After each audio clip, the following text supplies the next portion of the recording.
Now, Steve, I've gotten this beautiful container and I've got your wonderful plant. How do I style professionally like the professionals do in making sure it's the right size for the container and the right placement in this container? I know how to do that, Stan. Well, I figured you did. And I'm going to show you how to do it.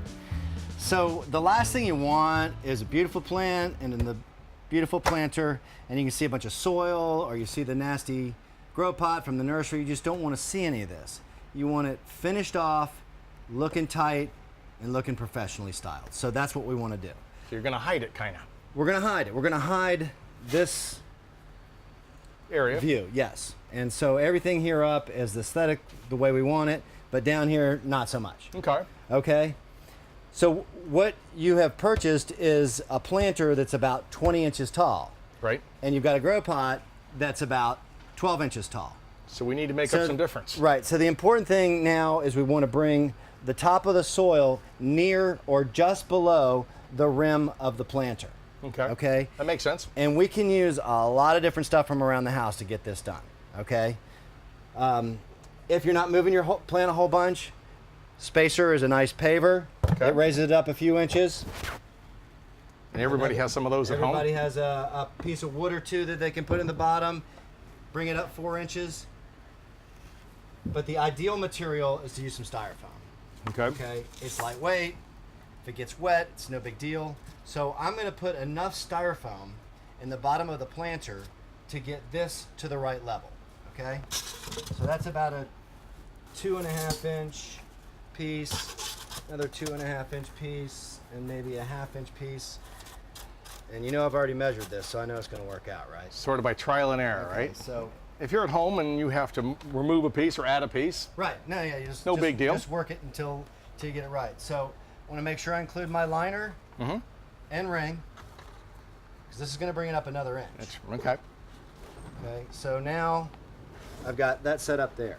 That way you make sure you've got your wicking system is going to work right, so it's going to be Correct. that self-watering containers. Correct. Perfect. So now I'm going to install my plant, All right. push the wicks down in the bottom of the liner like we talked about. So right now, the plant is just about the right height. Maybe could come up another inch or so, but the materials we've got, this is going to work just fine for us.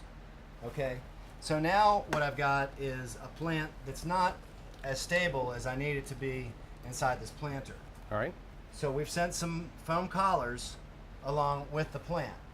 And so I want to modify this foam collar to fill the space between the grow pot and the planter to stabilize it and also support the finishing moss that goes on top.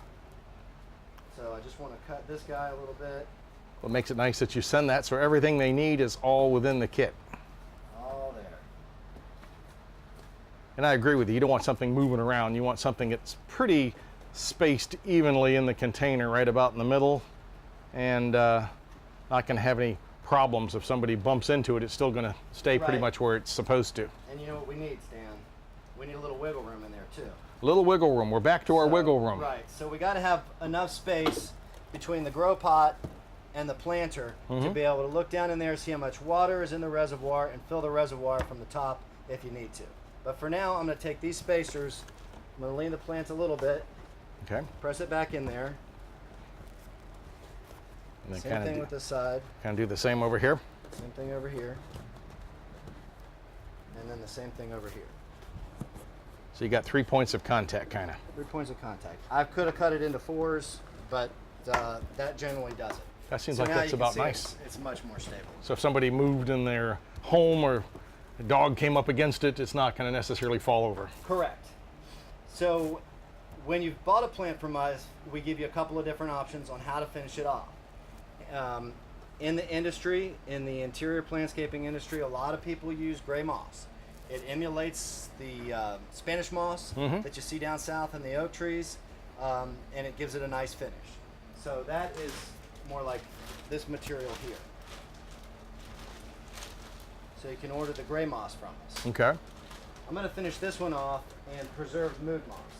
So this was shipped with the plant. So I'm going to take this, and you can help out, Stan. Sure, we'll I'm just gonna kind of cover the place top it of up. this Start along the edge, press it in. So you can see how you need those foam collars to support some of this material here. That's a big chunk.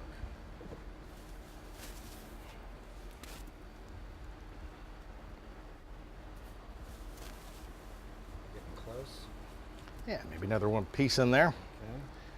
It's kind of like putting carpet in, right? The important thing is we don't see any of the grow pot, any of the soil, or any of the staging materials down below. So I'm just spreading this out a little bit. Give it the finishing touch. So now, a little cleanup on the rim here. We've got a nice professionally styled plant. I like it.